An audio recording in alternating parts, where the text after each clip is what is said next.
Hello, in this video, I'm going to show you the 6 basic loops that you can use in your day-to-day coding.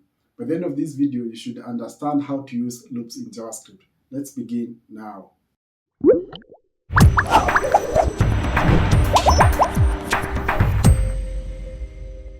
Welcome back.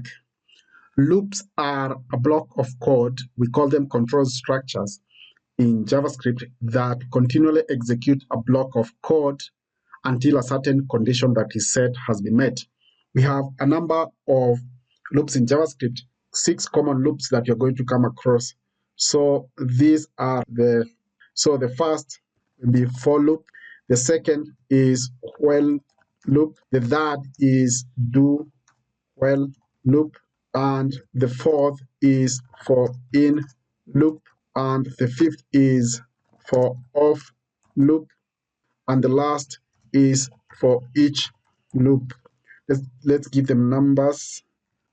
That's the third, that's the fourth, then that is the fifth, that's the sixth. These are the loops that we're going to look at in this tutorial with specific examples. So let's begin with the for loop. So we begin with the for loop.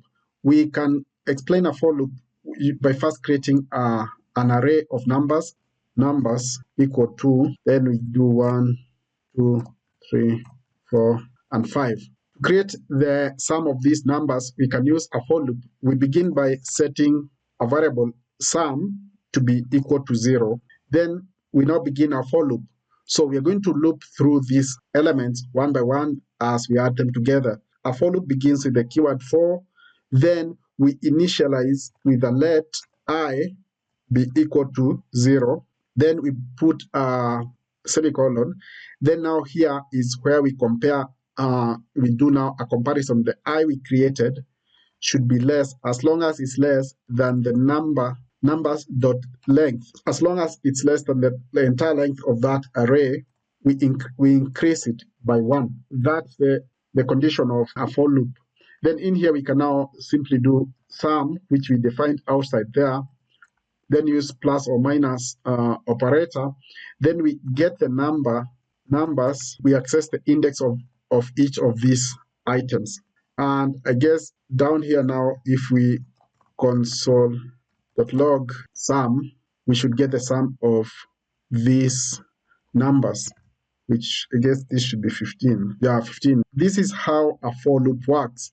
We begin by initializing the value, then doing this particular kind of condition testing, then giving a result of what happens if this condition is true.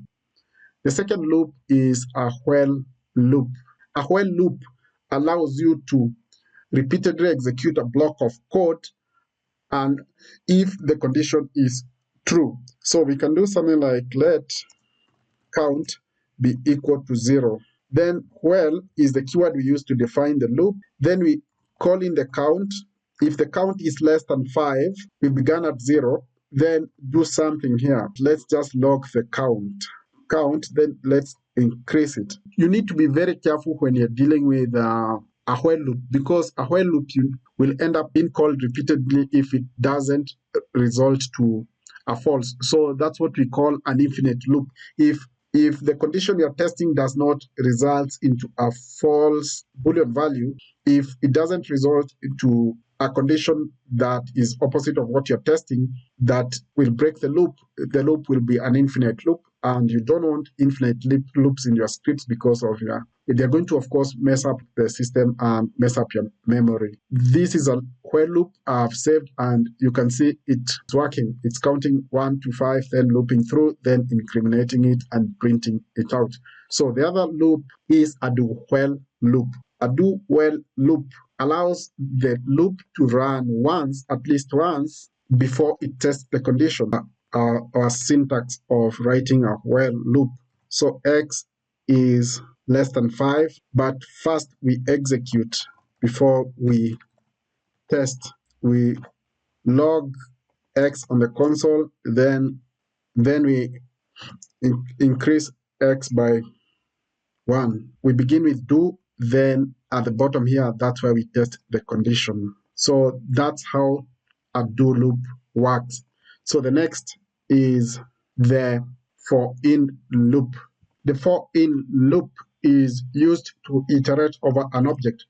So we begin by creating an object which has two entries. So this can be the first name, which is a string, then the last name. It's a simple object.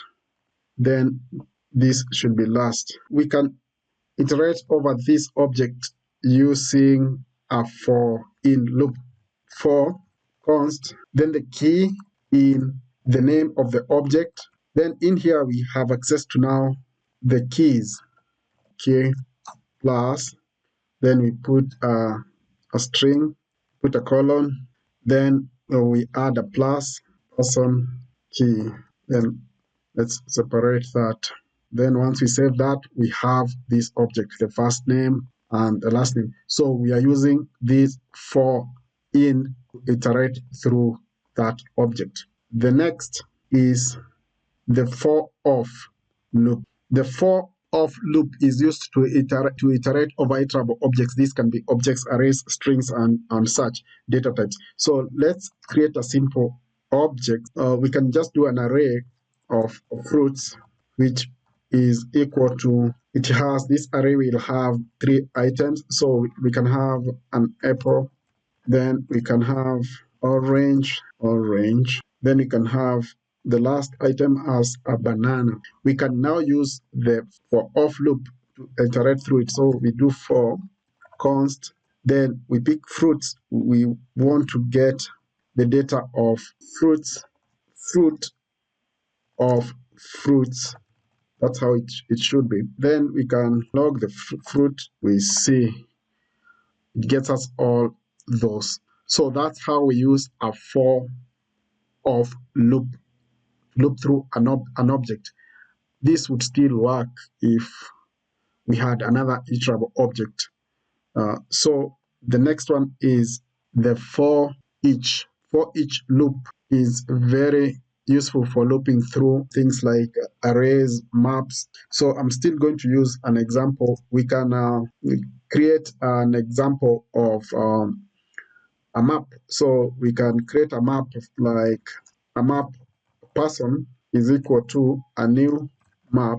Then we add some data to this map. So we can add the first data set as, use the set method to add. So the first data set is going to be name. Then we can still add something else. We can set the location to be a set of, to be a number, maybe it's a zip, or this map has this data set. It has a location, it has the name. It's a simple map. We can use the forEach loop to loop through this person dot for each.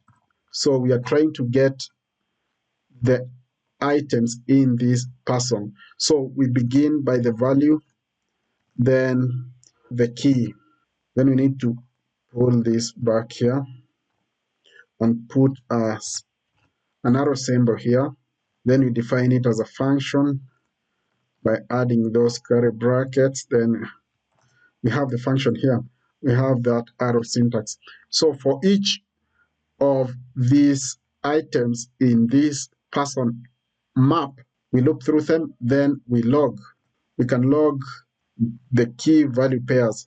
We log the key, then we log the value. We have the, let me get rid of this. We have the data displayed here. So we are using a forEach to loop through a map. So a forEach allows you to loop through an array or a map or any iterable object. Then you can also loop through and apply a function and do much more. So that's it for loops in JavaScript. I hope you found this useful. And if you learned something new, kindly consider giving this video a thumbs up and do not forget to subscribe. Thank you. I hope by the end of this video, you can now comfortably use JavaScript loops. If you found value in this video, kindly consider giving it a thumbs up and do not forget to subscribe. Thank you.